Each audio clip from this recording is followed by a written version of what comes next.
So just about a year ago, I made a video talking about what I didn't like about the armor system of 5th edition. In that video, I mentioned how I wish there was just a bit more that you could do with it. See, when I think about RPGs, I think about character progression. I think about making your character your own. And when I think about those things, I think about two things in particular: leveling your character and items.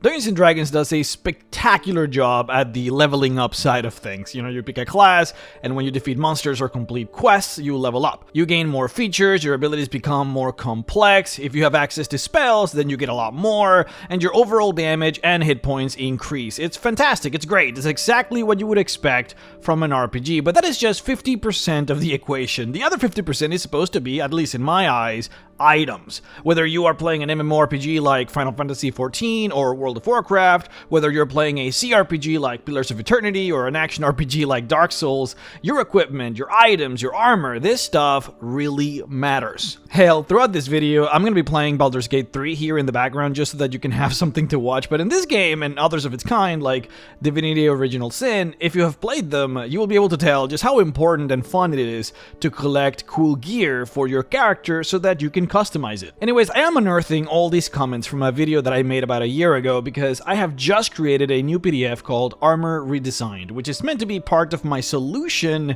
to the lack of armor options in Dungeons & Dragons. It's not my full solution, since I think that to really solve the full lack of itemization in D&D, you have to attack magic items in general, which is part of a different project that I should have completed in about a week or so, but this particular half of my solution is focused entirely on armors, specifically like mundane armors. The PDF is on my store and it's called Armor Redesigned. You can find it in there, mrrhexxart.shop, or on the link below. But this PDF does kind of open up this broader topic that I wanted to talk about. So to summarize why I made something like this, say if you're a rogue, all you have to do is spend 45 gold pieces to buy yourself a studded leather armor.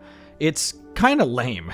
And you can do that as soon as level 2. Hell, you might even be able to buy it at level 1 if you make certain character building choices. And the problem is that in terms of equipment and itemization, that rogue, you're literally done. You don't have to do anything else with your armor for the rest of the game. From this moment forth, when you buy studded leather, you can only hope that your dungeon master drops for you a studded leather +1 in order to improve yourself. And the sad thing is that it has to be a studded leather +1, because if it's just like a leather armor +1, well, that's not an improvement. A leather armor +1 has the same AC as your studded leather, even though it is magical. And you know what's really tragic? A padded armor +1 is literally worse than studded leather, which again only costs 45 gold pieces. So this happens because armor in D&D only has one stat: armor class. If an armor piece has higher AC, then it's just better. If it has lower, then it's just worse. There is no give or take, there is no debate, it is just what it is. I wanted to find a way to add a new stat into the armors of 5th edition so that the concept of comparing armors actually made sense. So that there was a value in having, say, magical padded armor, or a magical set of scale mail, or magical chainmail. In general, I wanted to increase the value and usage of so many of the equipment that just gets forgotten in 5th edition, like hide armor or even ring mail. Now, I have always been fascinated with the concept of damage reduction because it is a stat that we do see constantly in RPGs. It's a simple concept too. The more armor you have, the less damage that you take from attacks. We technically used it in 3rd edition too, just not for physical damage. But I wanted to have it for physical damage and include it as part of armor, and so I did. I spent the last years just sort of working on figuring out a system that made sense, was balanced, and could be easily added onto 5th edition without too much of a headache. And that's what this is. Armor Redesigned is the conclusion of this work, so I do want to talk a little bit about it, about how it works, about what you can expect from it, and how it can change your games. So for me, the important thing was, if I was going to add a new stat to armor, I didn't want to just invent numbers. I wanted to work within the system, to use a framework that already existed within 5th edition so that it made logical sense and was also easy to implement. And something that I noticed about D&D is that the power of an armor already existed and was present within 5th edition. It was just, well hidden. See, let's analyze it this way. Let's say that we have a fighter with 14 dexterity wearing a set of splint mail. His AC is 17, of course, because of the splint mail. It actually doesn't matter how dexterous this fighter is, like how good or bad his ability to dodge or block is. In this case, all that matters is the power of his armor, and because it is splint, we know his AC is 17. However, if we were to remove his armor, his AC would then be 10 plus his dexterity. That's the rule in 5th edition. Unarmored characters have an AC of 10 plus their dexterity. So what's interesting about this formula is that it actually tells us a lot, but specifically it tells us what our ability to dodge actually is. Our fighter in this case, because he had 14 dexterity, which is a +2 modifier to dexterity, he would have 12 AC. So if a monster tried to hit him with an 11 to hit, it would miss. But the assumption is not necessarily that the skin of the human deflects the blow. The assumption is that you are dodging the attack. If the monster tries to hit you then with a 14 to hit, it would hit you, presumably because you couldn't dodge the attack. However, what if this fighter then had splint armor? Well, then that 14 to hit would miss. Or would it? Actually, no. It wouldn't miss. We already defined that the fighter's ability to dodge was a 12, right? 10 plus his dexterity modifier. That's the fighter's ability to dodge, according to the rules. The reason this 14 to hit is not dealing damage to this fighter is because he put on splint armor. But splint armor doesn't increase your dodging abilities, so why would you assume that you are now better at dodging for some reason? Because you're not. That attack didn't miss you. It actually hit you. It's just that because of your armor, you took no damage. In essence, and this is all coming around, it was the armor that deflected the attack. When you look at the game through these lenses, you realize that the power of each armor has always been there. It's just been kind of hidden and unused. If we define 10 as the defensive power of your flesh, which apparently it kind of is, since that's the default before we account for our dexterity, then the difference between the AC granted by your armor minus the AC granted by your flesh would be the true defense granted to you by the armor.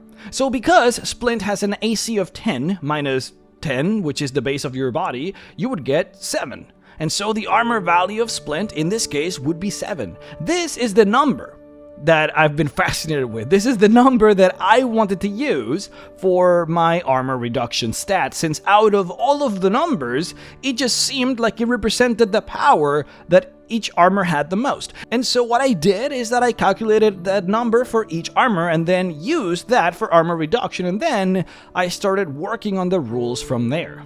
Now, the reason I did want to bring up like where these numbers came from is because you can actually follow these exact same rules with monsters. And if you can follow those rules for monsters, that means that you could theoretically give armor values to monsters, give them damage reduction as well, something that I, of course, did.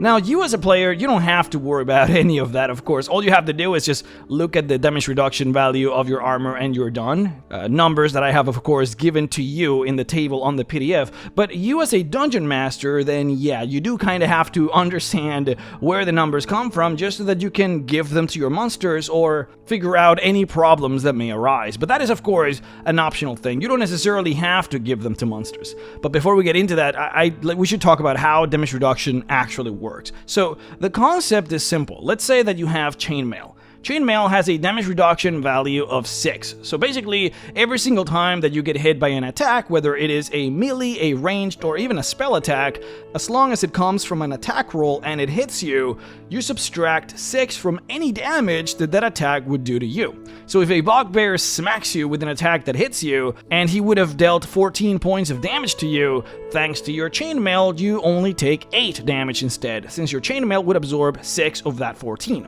It is very simple. It's a very easy to use concept. It does, of course, it does add that extra math that you have to do, since there is subtraction that you have to otherwise do that you normally wouldn't have to calculate, but the math itself should be pretty straightforward and shouldn't slow things down too much. It's basically the same thing as having resistance really to an attack. Players should just know how much damage reduction they have and then subtract from attack damage as it comes. Now, there are, of course, additional rules for very specific situations, some minor ones, like, for example, attacks that come from ghosts, they go through your armor reduction, and then some major rules that one does have to follow. One of the big major rules is that if an attack is done with advantage, then the damage reduction of the target is reduced by half.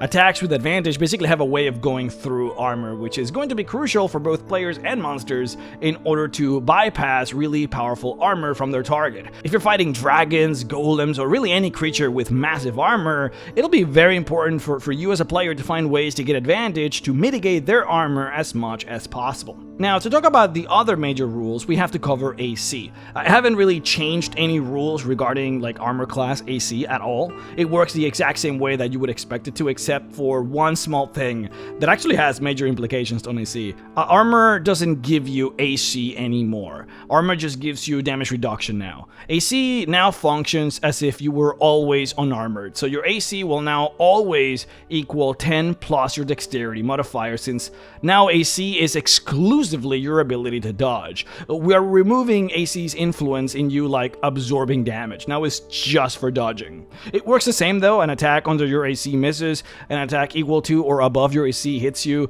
but armor just doesn't influence it anymore. Every other way of getting AC increases your AC as normal, so if you equip a shield, you get that AC as normal. If you have a feature that increases your AC by 1, it still happens. If you cast a spell like Shield of Faith, it still increases your AC, so like really nothing like changes. The only exception here would be for spells and features that are supposed to work like armor. And, you know, these are specifically spells or abilities that give you a set amount of AC. So for example, Mage Armor. So Mage Armor sets your AC at 13 and then gives you a bonus based on your dexterity. So that spell, like setting your AC to 13, functions like armor, since that's what armor does. Armor sets your AC, or used to. And so it follows the same rules as armor. Instead of setting your AC to 13, it would give you 3 armor reduction. And your AC, as always, would just be 10 plus your dexterity. There aren't many spells that do this, so no worries. I know it sounds complicated, but it's really just like Mage Armor, Bark Skin, and there's like some racial features like the turtle.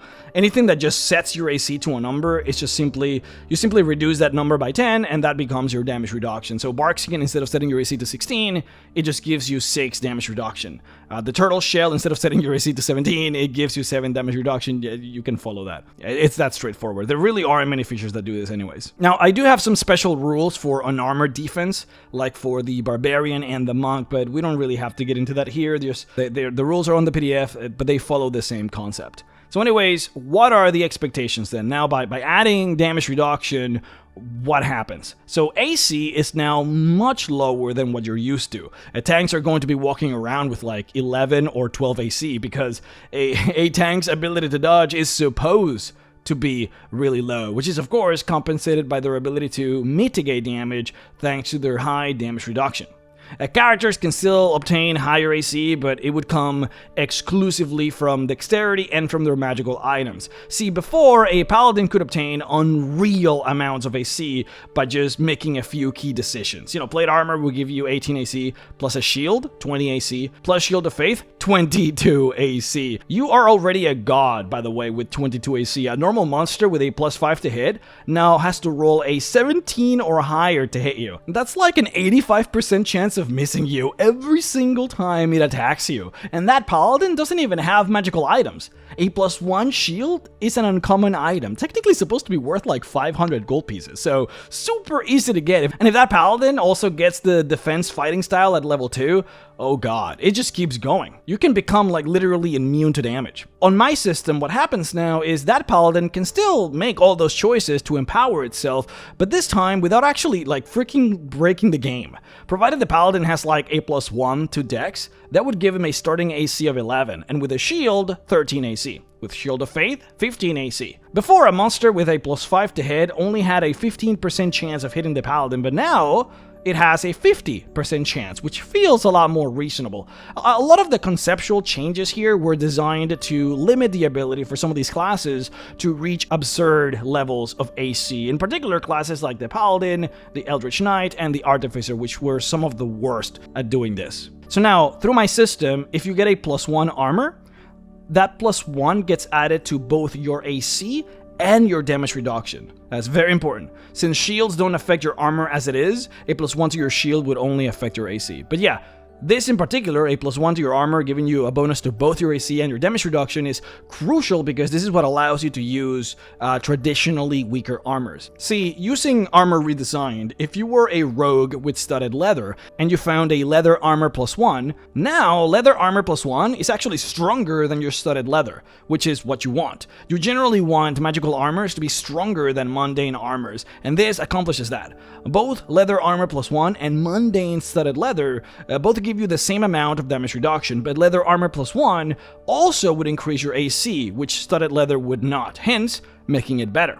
But something very interesting happens when you are a rogue with studded leather and your DM drops you padded armor +1. See, before, that padded armor would be completely useless. Now though, you have a choice in your hands. Studded leather gives you 2 damage reduction and no bonus to AC, while padded armor gives you the same damage reduction with a bonus to AC. However, with padded armor, you get disadvantages while wearing it. In the base game, that would only be disadvantage to stealth, but in my Armor Redesigned, it's disadvantage to all dexterity checks. But yeah, now you actually have a decision to make. This decision becomes more interesting too for some of the medium and heavy armor users, as someone with plate armor who gets dropped a chainmail +1 would have an interesting choice. If you keep your plate mail, then you would gain an extra point of damage reduction, but if you switch to the chainmail +1, you would get an extra point of AC.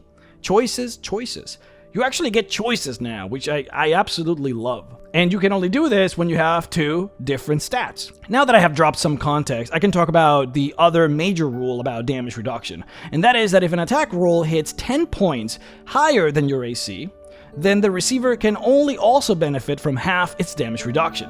See, AC overall is going to be much lower in games now, so if your AC is 12, for example, and a monster hits you for a 22 to hit, that is 10 points higher than your AC, and so its attack goes over armor, and you can only benefit from half your damage reduction for that damage. Having armor only gain half its benefit against attacks with advantage is meant to reward players or monsters who use their features correctly, while having armor only gain half its benefit against attacks that roll 10 points higher than AC is meant to reward characters who roll exceptionally high.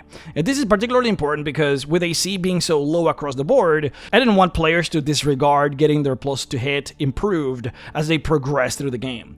Spells like Bless should still have a place in the game. Now, like I said before, these rules can also be applied to monsters, which is of course recommended. When players start to realize that they can no longer solve all of their problems by simply rolling really high, they will be forced to strategize and make better tactical choices to overcome powerfully armored enemies. For monsters, if the monsters have normal armor, then you can just simply follow the same rules as player characters. A Cambion with plate armor should have 8 damage reduction, for example. But for monsters without armor, you do have to come up with its damage reduction, though thankfully it is pretty simple. You will notice that monsters without armor have this thing that says natural armor right next to their AC if you're looking at the monster manual stat block. This is to tell you that the AC from the monster comes from its natural hide.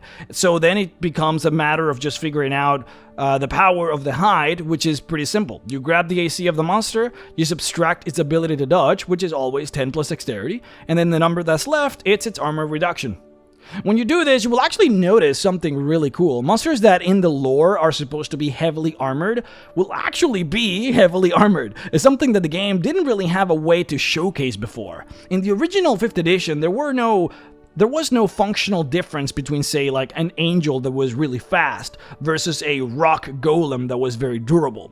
If both had the same AC, there was no way to actually simulate the differences between a monster being just really good at dodging versus a monster that was just very hard to damage thanks to its really tough exterior. But now you do.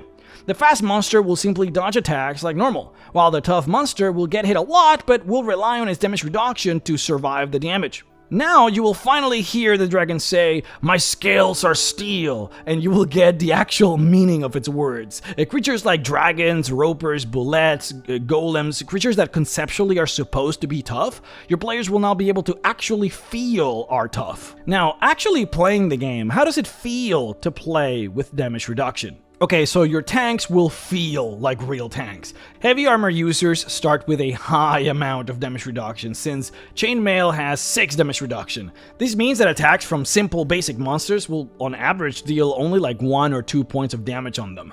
Stuff like kobolds, goblins, bandits, your tanks will be able to take on these guys really well. Your tanks will actually want to tank them. However, armor reduction cannot reduce the damage that you take lower than 1. So if an attack would have dealt 5 damage to you, but you had 6 damage reduction, you would take 1 damage rather than 0. Your tanks will feel like gods at the beginning, and that's intended. But they are by no means invincible. Taking 1 damage every single hit when you only have like 12 hit points at level 1 it's not nothing. And remember, your tanks will be sitting at 10 or 11 AC at level 1, so they will be hit very often, just probably only for 1 or 2 points of damage per hit. This does make the game a fair amount less deadly at level 1, which was also a design strategy. Creatures like bugbears at level 1 will still hurt though, just that instead of dealing an average of like 12 points of damage with a single hit, they will deal only about 6 points of damage to your tanks, which is still a hell of a lot, but not enough to kill them outright, which is intended. See, in Dungeons & Dragons, monsters generally only have like a 40 to 50% chance of hitting, but deal a lot of damage per hit, resulting in extremely swingy encounters. My goal here was to increase dramatically the chances for things to hit, but then reducing the damage that they dealt, to create more consistent damage all around. So your tank, instead of just taking 1 single hit and dying, it should instead reliably be able to take 2 hits from that bugbear. Starting monsters like wolves can still be fairly deadly since they can bring characters prone and then attack with advantage. And when monsters attack with advantage, you get half of your damage reduction, which means they deal a lot more damage. So these are all things that actually matter now. As players level up and get better armor, damage reduction will start moving from fully mitigating damage to simply lessening it. Since monsters will start dealing, like 15 to 20 points of damage per strike, and so the goal at that point would be to basically mitigate as much as possible. Looking at it from the other side, that being like players attacking monsters that have damage reduction, you will notice that players in general will start putting a lot more emphasis and effort into improving their damage so as to bypass armor as efficiently as possible. Abilities and features that increase damage will become very valuable. Using poisons, spells like Hunter's Mark, getting advantage on strikes, stuff like that will matter a lot, but more importantly, knowing which targets are high in armor and attacking targets that are squishy. Big hitters like barbarians who tend to deal high chunks of damage and that have the ability to attack with advantage at will be able to focus heavy armor targets, as well as rogues who deal sneak attack. Rogues are actually really good at piercing through the armor with their high damage sneak attacks, while other melee characters will prefer to focus lighter armored monsters instead. Casters will start to emphasize using saving throw cantrips rather than the ever-present Firebolt, which was actually an intended feature. This should help prevent everyone just spamming Firebolt and get more interesting stuff going on in there. But in any case, with this system, a Dungeon Master should feel a lot better about giving magic items to their players. It is actually highly recommended that you give tons of magic items. I used the example of the Paladin before, how a Paladin could effortlessly almost just sort of break the game with how high they could make their AC without even trying, and they're not even like the best at it. Now with this system, a DM should feel totally comfortable just dropping like splint mails +2, flame tongue weapons, magical shields, anything that they desire. They can now drop onto the players without feeling like they will break the game by doing so. A Paladin with a shield of faith and a +2 plate mail will now have 17 AC, which is like not bad at all. It's pretty cool. Plus, now that monsters have their own form of damage reduction, you will notice that giving your archer a bow that deals an extra 2d8 extra lightning damage on hit suddenly doesn't mean your monster will die in 2 rounds. So overall, it feels so good to not be afraid to give players tons of magic items. That's probably my favorite part about all of this. Now, not to say that this is like 100% perfectly balanced. At the end of the day, I have to work within the confines of 5th edition, and creating something like damage reduction is inherently very difficult to balance because its effectiveness changes dramatically depending on how many attacks an enemy does. See, let me give you an example of how monsters are balanced in 5th edition. A challenge rating 16 monster, for example, according to the Dungeon Master's Guide rules, is supposed to deal about 100 points of damage a round. So let's say that this is like a boss. Now, the way the monster deals that damage completely depends on the individual monster. So some monsters will have 2 attacks, each of which deals 50 points of damage. Other monsters might have 3 attacks, each of which deals 33 points of damage. Some, like bosses, will have legendary actions with an option where they can spend 1 legendary action to make an attack. And so those monsters will have a total of 5 attacks, where 2 attacks they will do on their turn for, say, 20 points of damage, and then 3 legendary action attacks that they will each also deal 20 points of damage with, for a total of 100 points of damage around. So all these monsters deal the exact same amount of damage around, but they change how they do that damage. So the problem is that damage reduction is more effective the more that damage is spread around attacks. On the example of the monster with legendary actions, where the monster is hitting 5 times, each for 20 damage, well, a character with 5 damage reduction that gets hit 5 times is effectively negating 25 points of damage after all the 5 hits are dealt. But if instead he's defending against the monster that does only 2 attacks, each for 50 damage, well, you're only blocking 10 damage from those 2 hits. So as you can see, the effectiveness of damage reduction is completely delegated to how many attacks the monsters do. And this is completely out of my hands. I can't 100% balance that because some monsters just spread that damage through more attacks than others. So Dungeon Masters will definitely need to be keeping an eye out on that. Monsters like the Marilith will get completely and utterly destroyed by your tank, who will be taking no damage from her, whereas Frost Giants will cleave through the armor of your tank. Now, frankly, that makes sense conceptually, giants should obviously obliterate your armor, but it is something for you to keep in mind. Fun fact, one of the main reasons I wanted to do these changes was because I thought it was so goofy that a gigantic purple worm would have its bite attack be completely blocked by a fighter with a strong shield. It just always felt goofy to me. But yeah, the PDF is on my shop, mrrhexxart.shop. The link is in the description.